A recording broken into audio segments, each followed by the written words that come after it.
Hi everyone and welcome. I'm down here in my wormery, and what I have here in my hands is a used coffee filter, and I threw a few things in here from my freezer. You can see there's obviously a half of a tomato in here. There's a half of a avocado, as well as its pit is down in there, and half of a cucumber. So I guess the theme of the day is halvesies. We're going to be giving these kitchen scraps to the newest of my bins, which is down here on the floor, and it'll be its first feeding. This is a week-old bin now, and I don't know if you could read the writing on the bottom, right underneath the launch date. It shows that this is a bin that's got RWs in it, red wigglers, ENCs, European night crawlers, as well as blue worms. So this is kind of a mixed bag of worms that I received a week ago and launched off a week ago. Not yet had a chance to check out how these worms are doing, and I'm just curious. So I wanted to check in on them now that they've been in my wormery for a week. And while we're at it, we're just going to give them a little bit of a feeding too. So let's get these little guys up onto the table and see how they're doing. So for me, having red wigglers and European night crawlers is nothing new, but the blues are new. The blue worms are something that I've not yet had in my wormery, and it's really just an assumption at this point that I have blue worms, because the person that I received these worms from explained to me how they had purchased their worm supply from Uncle Jim's Worm Farm. And I believe it's pretty common knowledge out there that when you buy worms from them, they almost always include blue worms. So basically, yeah, I'm kind of assembling information I got from the person that gave me these worms, combined with information that is commonly known about the place that he had originally obtained his worms from, if that makes sense. So it's kind of a big jumble of assumptions on, you know, what it is that makes up this bin's population. The material that we see scattered across the top is the material that the worms were shipped in originally. So I had dumped out the worm bundle or the package, whatever, that they came in, and then spread it out pretty evenly across the top. And that was the last I saw of these worms a week ago. The one thing I'd been warned of is that the blue worms are fairly mobile, and that they like to crawl out of the bins a lot. So I wasn't really sure what to expect here. But I don't see any signs of any worm activity any higher than right here along the edges.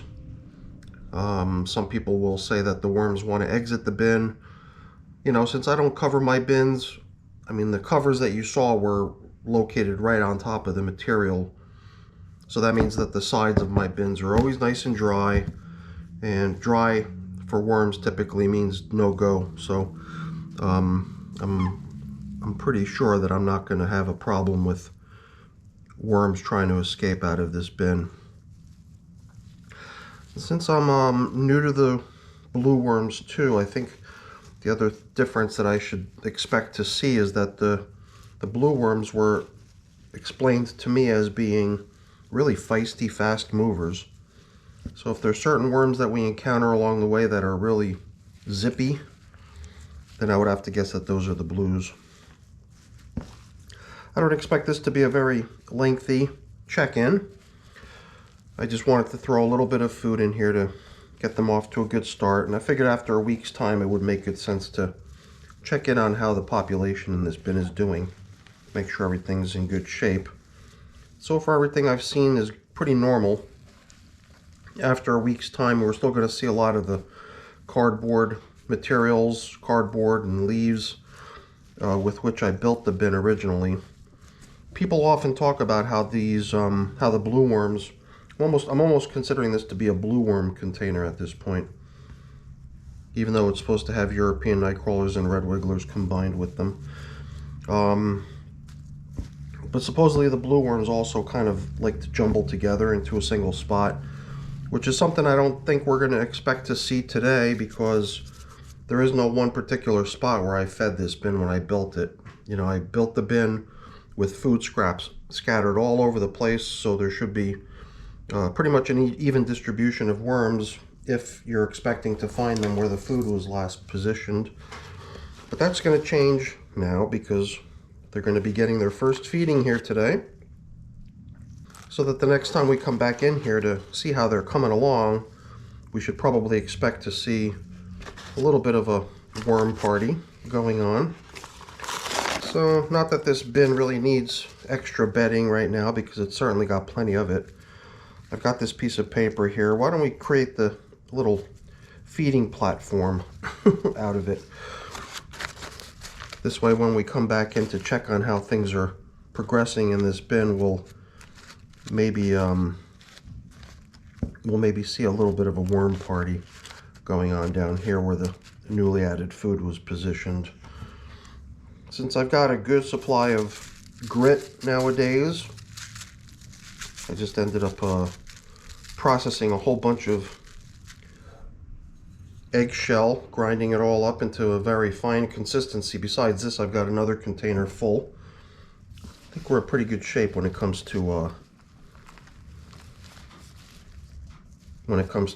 grit supply right now. I'd been a little bit stingy up until just about a week ago or week and a half ago, when I processed a bunch of eggshell. But now that I've got a good supply again, I've been restocked, I'm ready to start being generous with the grit again. So I'm not seeing too much action out on this edge. Maybe going out that far was not necessary. Maybe a little bit inboard, we might expect to see a little bit more activity. So here I'm seeing a pretty good scattering of worms here and there. I believe I'm encountering bits of some of what was put in here as food. That's what I was curious of, was to see how the food items that I used to build the bin, how that stuff was holding up. And I'm seeing all kinds of bedding everywhere, but I can't say I'm seeing any scraps of the food that went into the build of the bin. People have also talked about the appetite of these blue worms. There I go again, calling this a blue worm bin, and I might just end up doing that in the long run here, since it is the one thing that sets this bin apart from all my other bins. They do say that those little guys are fairly hungry little critters, so who knows, maybe they've actually gone ahead and depleted the food that was put into this bin when I originally built it, which is pretty good, because I believe I did put a good amount of food into this bin. I'm not really seeing any signs of anything in here other than bedding. It's not to say that the worms are going to go hungry, because all this bedding material counts as food too. But I did sort of expect to find a little bit, at least, food scraps from their first feeding, which was really just part of the bin's build. So maybe we did come in here just in the nick of time. I had originally thought that initial supply of food that went into the build of the bin would last quite a ways, but maybe I was mistaken. All right, very cool. The way I like to do in most of my bins is I like to mark where I fed using one of these old coffee filters. So we'll include this bin in the tradition. And a lot of times you'll see me placing this piece of newspaper on top of the environment, separately from the plastic bag. But when I pulled everything out of here, it was all sort of stuck together. But I just figured I'd separate them just to check out how things are doing. I want to get a closer look at how this bag is coming along, because something I noticed in another of my bins a couple days ago was that the worms had actually crawled inside of the bag. Made me worry a little bit, you know. I didn't want to have worms crawling inside of the plastic bag, just in case they were unable to find their way out of there. But it was the first time I saw it, so I don't think it's going to become a trend. At least I hope not. If I do, then I'll just start opening these bags up, and they won't turn into bags anymore when I place them in here. They'll just be a sheeted plastic. I had just never thought that putting a bag in here in the form of a bag could lead to problems, but who knows? I'm just going to keep my eye on that situation going forward. So things are looking pretty good in here. I like this. So we've got our first feeding in place. And maybe in another week or so, we'll check back in, because it certainly wasn't a generous feeding. I just figured I'd grab a handful of materials, throw them in here, get this bin off to its first formal feeding. And then, you know, if the behavior of these worms is true from what we've heard in terms of their tendency to jumble around a particular feeding, then maybe we'll see a good worm party in here the next time we check in.